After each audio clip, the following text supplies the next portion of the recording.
Assalamualaikum warahmatullahi wabarakatuh. Waalaikumsalam. Alhamdulillahirabbil alamin wa bihi nasta'inu ala umuri dunya waddin. Asyhadu an la ilaha illallah wa asyhadu anna Muhammadan abduhu wa rasuluh la nabiyya wa la rasula ba'da. Sahabat pusaka peradaban dan jamaah Masjid Al-Mahfud yang dirahmati oleh Allah Subhanahu wa taala. Alhamdulillah pada malam ini kami kedatangan tamu istimewa dari Masjid Pemuda, para pemuda yang memiliki orientasi yang sangat ideal dan bagus, bagaimana umat ini dikembalikan kembali kepada masjid. Dan tentunya nanti kita akan mendapatkan cerita atau banyak hal yang sangat positif ya, untuk dijadikan sebagai inspirasi ya, pelajaran dan pembelajaran, utamanya bagi ya pergerakan-pergerakan yang ini ya, yang ingin menghidupkan masjid. Nah, beliau ini adalah termasuk ya sahabat saya, dan nanti sebelum beliau menjelaskan tentang bagaimana perjuangan beliau terkait masjid, kemudian dinamikanya dan seterusnya, mungkin nanti memperkenalkan diri terlebih dahulu, kemudian nanti kita bisa secara santai bertanya ya, tanya jawab terkait dunia masjid. Baik, supaya waktunya tidak ini ya, tidak molor dan kemana-mana, langsung saja saya serahkan kepada beliau untuk memperkenalkan diri. Waktu dan tempat, fal yatafaddal masykuran. Alhamdulillah. Jazakallah khair. Alhamdulillah. Assalamualaikum warahmatullahi wabarakatuh. Waalaikumsalam. Terima kasih sebelumnya kepada Ustadz Mahmud Budi Setiawan. Alhamdulillah. Ini sahabat lama sejak berapa tahun udah. Alhamdulillah. Allah karuniakan bisa silaturahim ke sini, bisa berkunjung ke sini, atau kalau silaturahim kan di kalangan teman-teman penggerak dakwah ini kan namanya itu makna khusus ya. Makna umumnya kan kita pakai ziarah. Alhamdulillah bisa ziarah hidup ya, bertemu dengan sosok yang masya Allah keilmuannya juga sudah terbukti, kesolehannya juga insya Allah sudah terbukti. Ya, teman lama kami bertemu di momentum Syawal ini, semoga Allah karuniakan keberkahan untuk kita semua. Nah, perkenalkan nama saya Ibra, aktif di tugas keaktifan utamanya adalah kesibukan utamanya adalah makbud masjid, ngurus masjid, pembantu rumah Allah ya, yang bias kalau ditanya divisi apa, divisi serabutan, ya, bagian menata sandal. Jadi semoga apa yang menyebabkan kami hadir di hadapan orang-orang soleh, bertemu dengan orang soleh ini juga menularkan kebaikan untuk kami.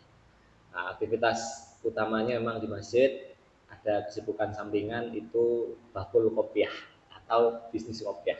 Itu kesibukan sampingan, tapi kesibukan utamanya adalah ngurus masjid, makbud masjid. Gitu, Ustaz. Kenalan singkat ya.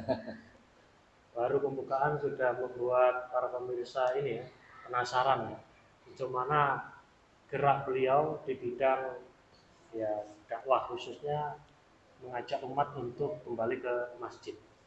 Tentu setiap pergerakan itu kan ada ya latar belakang, kemudian visi misinya ya yang melatari. Kan nggak mungkin ujuk-ujuk langsung kok tiba-tiba seperti itu. Tentu ada sejarah singkatnya.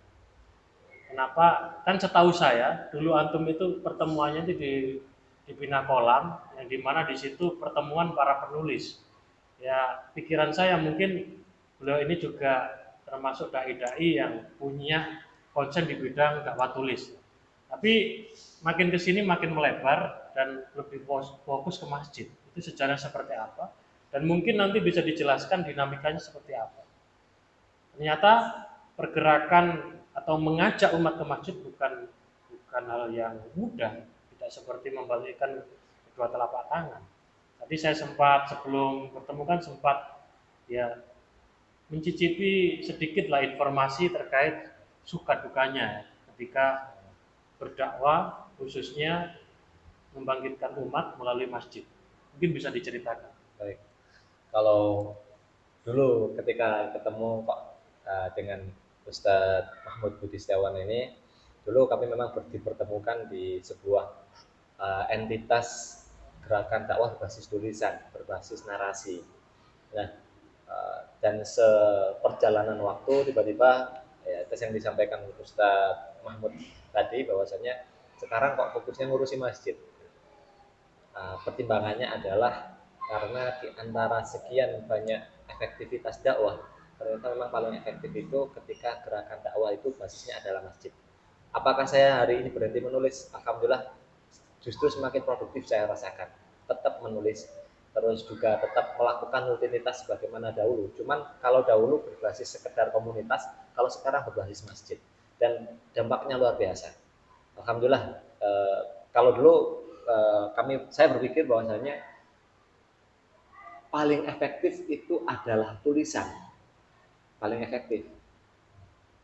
Ternyata setelah diukur soal efektivitas, ya menulis pun juga tetap efektif, akan menambah dampak yang luar biasa ketika dipusatkan di masjid, bukan sekedar basis komunitas. Itu yang saya rasakan. Nah, tetap yang komunitas juga tetap harus perlu ada. Cuman tarikannya adalah ajakannya untuk tetap ke masjid, bukan bukan merasakan zona nyaman di terus-terusan di komunitas. Tapi komunitas hanyalah wasilah supaya orang mau kembali ke masjid, sujud kembali ke masjid. Itu yang saya rasakan. Dan saya merasakan juga efektivitas dakwahnya, Masya Allah, Subhanallah. Kalau menggunakan basis masjid, tetap menulis, tetap produktif menulis, Insya Allah. Cuman putarannya adalah putaran masjid, ajakannya adalah ajakan ke masjid, terus selain ajakannya ke masjid adalah menjadi program masjid, menjadi ekosistemnya masjid. Tulisan ini menjadi kegiatan tulis menulis ini menjadi ekosistemnya masjid, bukan berdiri sendiri terpisah dari masjid. Nah, ini yang saya rasakan dampaknya luar biasa. Itulah kenapa kok sekarang alhamdulillah lebih fokus ke masjid, karena berbicara tentang efektivitas. Karena ketika kita mengenalkan diri sebagai seorang ahli masjid, makhluk masjid, kita tetap bisa nulis, kita tetap bisa berbisnis, kita tetap bisa ngurusi yang lain, kita tetap bisa masak, jago kuliner semisal, jadi ahli di bidang kuliner, tetap kepake di masjid, menyediakan makan gratis. Jago nulis di masjid, masuk masjid tetap bisa kepake. Ya, ini tentang menarasikan tentang kebermanfaatan masjid, menarasikan tentang kemasjidan, menarasikan tentang fungsi masjid lewat tulisan. Kalaupun jago balap-balapan mungkin dulu, nah, tetap ke masjid bisa kepake. Lah ini alhamdulillah hari ini perjalanan ke sini dari Surabaya ke Gresik tetap dikendarai oleh orang yang ahli pakai kendaraan gitu. Tetap semuanya kepake. Yang suka media, ya otak-atik punya kemampuan digital yang di atas rata-rata atau memang hobi di situ, ketika ke masjid tetap kepake. Jadi saya merasakan dengan masjid kita bisa tetap menjadi identitas kita tanpa kehilangan identitas. Tapi kalau saya mengakunya adalah, kalau saya fokusnya ke kepenulisan, seolah-olah itu kok ke arah masjid, menarasikan tentang ke masjid, itu berbeda. Tapi kalau kita sebagai seorang masjid, kita bisa jadi apa saja. Karena masjid ruang lingkupnya nggak sempit. Masjid ruang lingkupnya luas. Ada pasar, ada ekonomi, ada sosial, ada intelektual atau pendidikan, Baitul Quran, ada narasi jamaah, ya, ada imam, ada makmum, ada narasi, banyak sekali yang saya rasakan tentang kebermanfaatan masjid. Saya merasa ketika saya fokus ngurusin masjid, saya bisa jadi apapun. Saya bisa menggarap apapun. Tanpa kehilangan identitas saya sebagai makhluk masjid. Tanpa kehilangan identitas saya sebagai orang yang biasanya ngepel masjid atau membersihkan kloset, meskipun sekarang sudah nggak setiap hari. Ya, teman-teman.